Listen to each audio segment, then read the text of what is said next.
Medium size வெங்காயத்தை 2 எடுத்து தொலி உரித்து கழுவி சின்ன சின்னதாக கட் பண்ணி வச்சுக்கோங்க.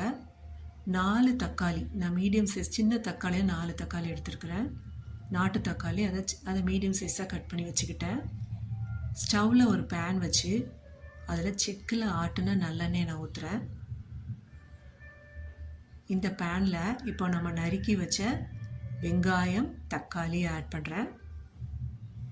அதோட கொஞ்சம் உப்பு, கொஞ்சம் மஞ்சள், காஞ்ச மிளகாய் தேவையான அளவு. இது போக நீங்கள் தேங்காய் போட்டுக்கலாம், பூண்டு போட்டுக்கலாம், புளி வேணால் தேவையான அளவு புளி சிலர் தேவைப்படாலும் கொஞ்சம் புளியும் ஆட் பண்ணிக்கலாம். நான் கருவேப்பிலை போடுறேன். கருவேப்பிலையே கண்டிப்பாக யூஸ் பண்ணுங்கள் ஃப்ரெண்ட்ஸ், அது ரொம்ப நம்ம ஹெல்த்துக்கு ரொம்ப நல்லது. லேசாக வதக்கிட்டு ஸ்டவ்வை சிம்மில் வச்சுட்டு மூடி வச்சு ஒரு 5 நிமிஷம் அப்படி சிம்லேயே வேகட்டும். இடையில கொஞ்சம் ஓப்பன் பண்ணி வதக்கி விடணும், கருகிடக்கூடாது. மறுபடியும் மூடி வச்சிடுறேன்.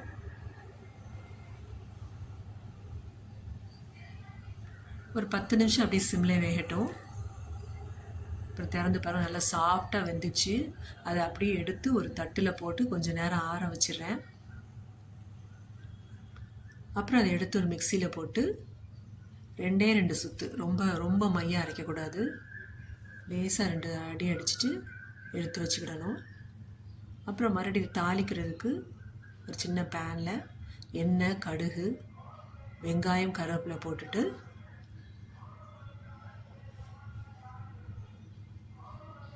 தாளித்து அப்படியே ஊற்றிட வேண்டியதான்.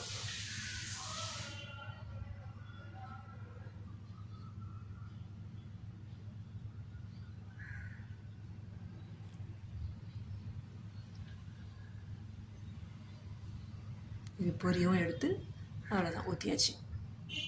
மை டேஸ்டி தக்காளி பச்சடி ரெடி. இதை நீங்கள் சப்பாத்திக்கு, இட்லிக்கு, ரசம் சாதத்துக்கு எதுனாலும் நீங்கள் தொட்டு சாப்பிட்டு பாருங்கள், ரொம்ப டேஸ்ட்டாக இருக்கும். என்னோடய வீடியோ உங்களுக்கு பிடிச்சிருந்துன்னா லைக் பண்ணுங்கள், ஷேர் பண்ணுங்கள், சப்ஸ்கிரைப் பண்ணுங்கள். இன்னொரு வீடியோவில் உங்கள் எல்லோரும் மீட் பண்ணுறேன். Thank you so much.